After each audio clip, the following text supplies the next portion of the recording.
nous allons poursuivre avec ces deux échelles, avec Monsieur Moulay Driss El Alaoui, secrétaire général adjoint de la FCPE et en charge de l'enseignement français à l'étranger, membre du conseil d'administration de l'AEFE. Donc, pourriez-vous nous donner le point de vue des parents et familles de l'enseignement français à l'étranger que vous représentez? Merci. Bonjour à toutes et à tous. Tout d'abord, merci à Madame la députée pour votre invitation. Vous m'avez interpellé pour participer à cet atelier où vous me confiez de prendre la place du médiateur que je vais essayer de faire avec toute modestie. À la FCPE, implantée essentiellement dans les établissements à gestion directe, nous considérons, comme ça a été dit tout à l'heure, l'enseignement français à l'étranger comme la continuité du service public de l'éducation nationale. Et en tant que continuité, elle reste celle de toutes les instances qui régissent l'enseignement, entre autres les services du médiateur de l'éducation nationale de l'enseignement supérieur. Si on voit à travers notre réseau, malheureusement, ce dispositif reste timide, discret, pour ne pas dire n'existe pas pour plusieurs et nombreuses familles. Et donc, nous, à la FCPE, on revendique sa mise en place. Notre réseau se caractérise par sa grande diversité et hétérogénéité.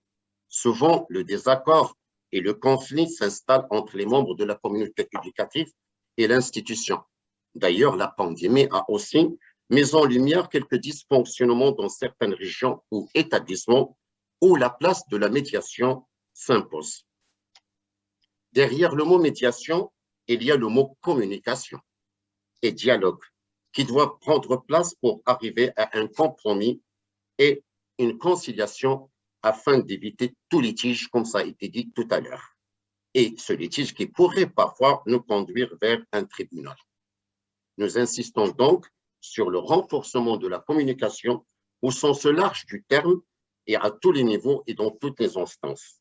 Au sein de nos établissements, la médiation pourrait être, comme ça a été dit encore tout à l'heure, sur plusieurs formes, entre élèves-élèves, élèves-enseignants, élèves-institutions, enseignants-enseignants, enseignants au personnel et l'institution, et enfin, entre la famille et l'enseignant, la famille et l'institution, et même la famille et l'élève. Et ça, c'est important pour nous.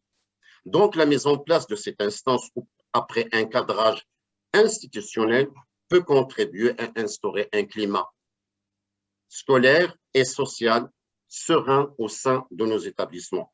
Les situations sont tellement diverses pour ne citer que les cas de discipline et les mesures prises, en particulier suite à des exclusions définitives, sans pouvoir faire appel ou encore proposer un autre établissement d'affectation, surtout devant l'impossibilité de rejoindre le système éducatif local. Le cas des absences des professeurs, là encore, et sans remplacement parfois de ces absences fréquentes inscrites dans la durée. Le cas des évaluations et des notations. Le cas des inscriptions de nos jeunes au supérieur, les examens concours pour les écoles, les logements universitaires, les questions financières et sociales pour la poursuite des études au supérieur et j'en passe. Et enfin, un dernier exemple, doit-on avoir une vraie médiation entre l'AEFE et les familles pour l'application et le respect de l'article L452 de l'Éducation nationale qui prévoit que l'agence veille à la stabilisation des frais de scolarité. J'ajouterai qu'en cette période de crise pour les familles, il est aujourd'hui indispensable de contenir leur inflation en gelant à son niveau actuel la participation des familles au financement du réseau et que les frais de scolarité ne soient plus la variable d'ajustement. Pour conclure sur ce premier point, jusqu'à présent, toute demande de médiation concernant l'AEFE relève du médiateur national du ministère de l'Éducation nationale. Il pourrait donc être pertinent d'envisager des relais du médiateur pour les établissements de l'AEFE, par exemple par zone géographique. Concernant la formation des élèves ou personnel à la médiation, des expérimentations locales de médiation par les pairs en milieu scolaire ont montré que ce dispositif pourrait participer à prévenir, repérer, traiter les actes, comme ça a été dit tout à l'heure, de la violence, de l'harcèlement, de l'absentéisme et encore de décrochage. À noter que la formation des élèves et au personnel a un coût pour l'établissement. Donnons donc les moyens à nos établissements. Par rapport à l'implication des élus, on risque tout simplement, c'est une bonne initiative, mais on risque d'avoir des doublons car les représentants des élèves, des parents d'élèves et des personnels enseignants et non enseignants qui siègent aux différents conseils d'administration ne sont-ils pas déjà sollicités pour résoudre des différends au sein de les établissements? D'ailleurs, dans certaines situations, les fédérations de parents d'élèves jouent ce rôle de médiateur d'une façon officieuse. Pour conclure, concernant le déploiement, il paraît donc important d'informer tous les acteurs de la communauté scolaire de l'existence du médiateur de l'éducation nationale.